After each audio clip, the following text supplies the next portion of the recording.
정신 가난자라 칭하고픈 사람들은 자기의 열등감을 소멸하기 위해 남 탓하는 습을 많이 본다. 열등감을 안고 사는 사람과의 만남은 언제나 긴장감이 산다. 말과 행동에 의도치 않게 상처받고 친구에게 편하게 하는 사소한 자랑도 받아들이질 않는다. 더 걱정스러운 건 그런 자신을 전혀 돌아볼 줄 모른다는 것이다. 다 내 탓, 모든 문제는 남 탓이다. 이런 사람들 곁엔 친구도 가족도 남질 않는다. 이런 상황이면 자신을 돌아볼 만한데 능력이 없나 보다. 어쩌면 그 선택 역시 그를 위한 신의 뜻일까. 사람이 특수한 경우 외에는 사회 공동체에서 서로 어울려 반응하며 사는 게 이상적이다. 특별한 소명으로 독신 생활을 하거나 종교단체에서 독신으로 살거나 자신의 행복을 위한 결정이면 혼자의 삶도 좋겠다. 그들이 독신을 선택함이 내 의지의 선택이라면 이 얘기가 다르다. 독신은 결혼만 안 했지 그 공동체의 사람들과는 더 화합하고 서로 돕고 사는 약속된 규칙에 순종한다. 남 탓에 물든 사람은 혼자의 삶도 공동체의 삶도 살 능력이 없는 약한 사람이다.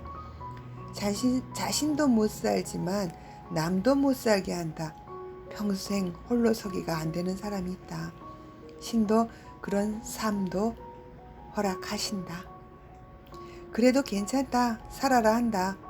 천사들을 어머니의 역할로 보내며 병든 몸과 마음으로라도 살아라 한다. 살아있음은 허락된 신의 뜻이었다. 우리의 자녀가 어떤 모습으로 잠시 우리 곁에 머물다 가는 것도 지금은 알 수 없지만 신의 큰 계획에 완성될 한 조각 퍼즐 조각이다. 어떤 삶의 형태로 삶을 살아내고 머물든 그 또한 이해할 수 없는 신의 뜻이다. 나와 그대는 상대의 부족함을 판단하고 비판하지 말자.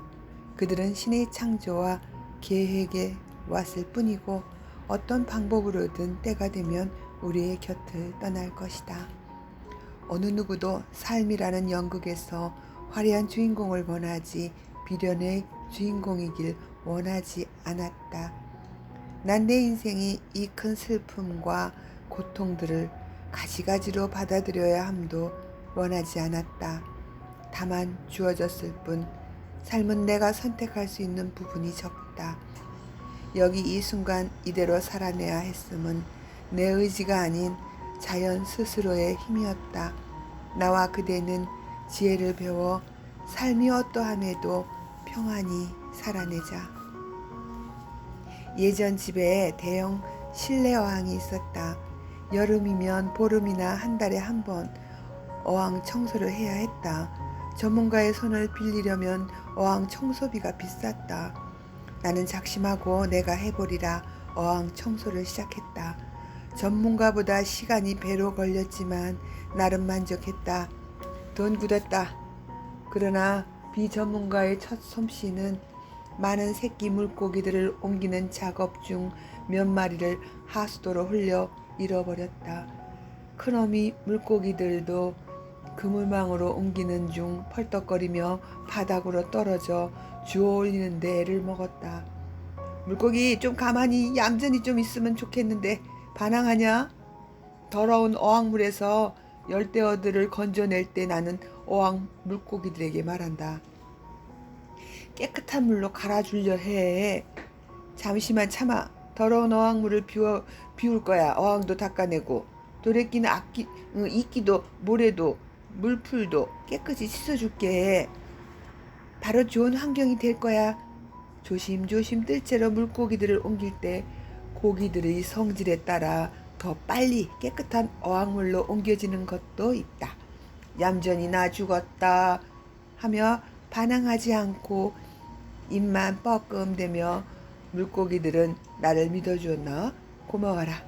빠르게 쉽게 깨끗이 청소된 어항으로 옮겨졌다. 개중 유난히 크고 펄떡이는 물고기는 마루바닥에 튕겨져 떨어지며 반항했다. 물고기, 아니 열대어 살려줘. 어항으로 옮기려는 내 손을 피해 바닥에 몇 번의 놓침을 반복하는 동안 높은 곳에서 바닥으로 떨어지며 부상을 당하고 바닥에 더 펄떡거린다. 물고기는 반항할수록 더 지쳐갔고 상소 공급이 안 되니 죽겠다 싶은지 온 마루 바닥을 헤매고 뛴다. 야, 좀 가만히 있어봐. 너를 구워먹으려고 하는 게 아니야. 너를 새 어항에 넣어주려 해. 진을 빼고야 새 어항의 물속으로 날뛰던 놈을 옮기는데 성공했다. 어항물을 갈 때마다 덜 애쓰고 새 어항 물속으로 빠르게 옮겨지는 새끼들은 저항이 적었다. 우리 살아내는 삶의 모양새를 보는 것 같다. 두려움에 크게 반항할수록 나를 조여오던 불편들, 순리에 저항하지 않았음 쉽게 탈출했을 지난 어리석은 고통의 긴 시간들을 후회했다. 나와 그대의 삶도 신께서 마련한 새 삶의 어항으로 옮기려 하실 때 우리 태도는 어떠했을까? 안 봐도 보인다. 나도 큰 물고기처럼 크게 움직여야 현 상황을 탈출할 줄 알았다. 어리석었던 나. 잠시의 고통을 못 참고 크게 움직인다며 저항하는 만큼 내 삶이 깔끔한 어항에는 늦게 옮겨질 거야. 아, 나도 저항하지 말걸. 삶은 필요 없는 애씀을 줄이면 저절로 사라진답니다. 아무것도 할 수 없을 때는 아무것도 하지 않을 용기도 필요합니다. 세상의 진리는 삶에서 언제나 좋은 것을 우리에게 구별해 줍니다. 신의 선한 의도를 믿고 맡길 용기만 있다면 우리 눈에 부정적으로 보이는 그것조차 신의 계획이 있음을 받아들이게 됩니다. 내 생각은 모두 틀렸습니다. 나와 그대들은 삶을 내 생각대로 쉽게 판단하지 맙시다.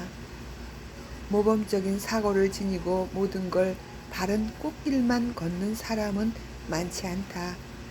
우리의 불편한 진실은 그 아픔들도 우리가 살아내야 하는 일부라는 것, 내 주변에 함께 존재한다는 것, 내 생각으로 판단하지 않음이 바른 질서입니다.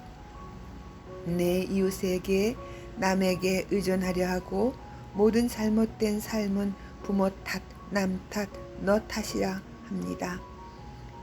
이런 사람 주위에는 사람이 없다. 가족조차 남기가 힘들다. 몇 해 전 함께 일했던 유 여사가 늦은 밤에 울면서 전화로 하소연을 했다.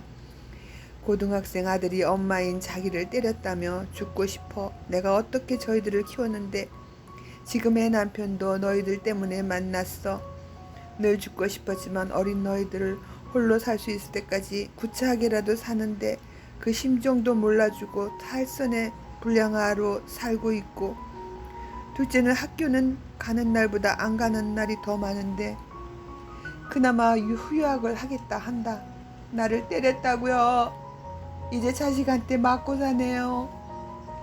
둘째가 늘 엄마인 나를 무시하고 고등학교도 중퇴시켜달라 해서 고등학교는 마쳐야 용돈을 주겠다 설득하는 중에 자기를 때렸단다.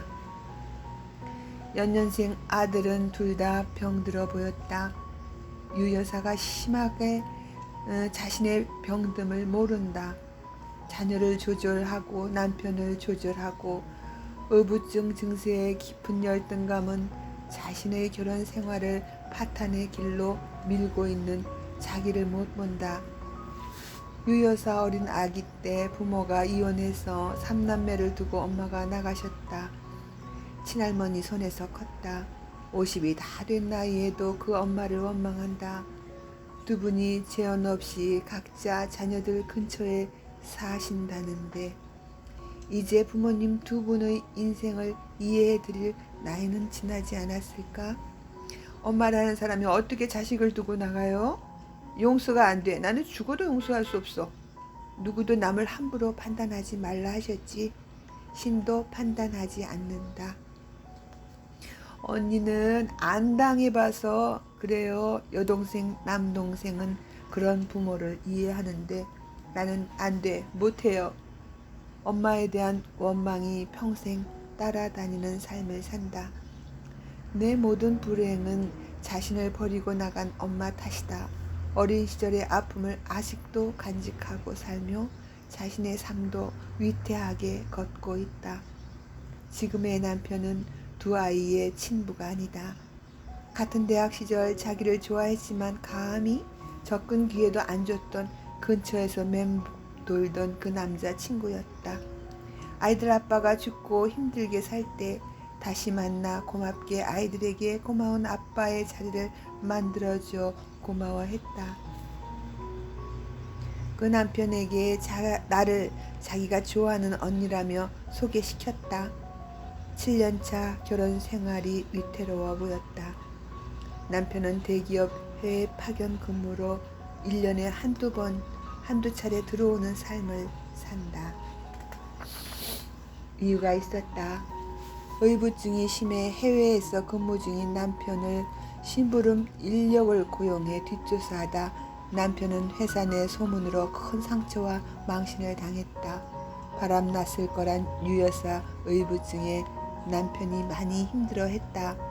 도무지 유 여사는 마음을 주거나 믿는 사람이 없다. 사람을 의심하는 병이 컸다. 어느 누구와도 1년을 못 사귀는 철저히 피해 망상이 있었다. 부모가 어린 나를 두고 떠나서 어릴 때는 부모 탓할 수 있다. 부모 책임이 크다. 부모님을 원망하며 내 행동을 합리화하지 말자. 성인으로 지금의 내 생각은 내가 책임져야 한다. 내 삶의 질서는 내 탓이다. 미성숙한 인성은 모두 부모 탓, 배우자 탓, 남 탓을 한다. 그 남편이 한 번은 가게로 전화해 제 아내를 도와줘서 고맙단 말을 하고 다시 해외로 나갔다.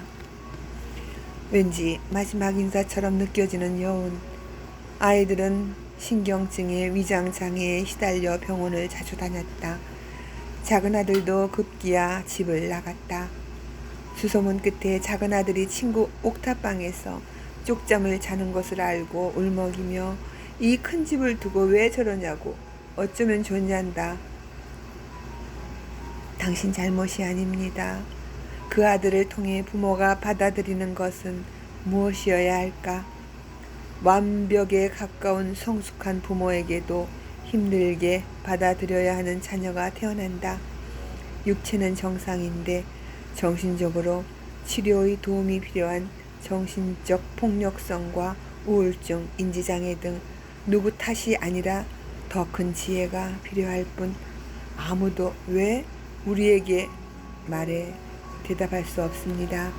누구에게나 주어지는 각자의 삶을 살아내는 의무이고 숙제인 겁니다. 집에 남은 소심한 큰애는 명문대 진학을 하고도 병이 심각하게 발병됐다. 강박증과 소화장애로 몸이 형편없게 망가져갔다. 어리고 철없는 아들은 안 되는 건 모두 부모 탓을 한다. 늘 위태롭게 느껴지는 자녀들과의 대화, 악순환이 깊어가는 이 가정에 도움이 될 해답은 없을까? 있다.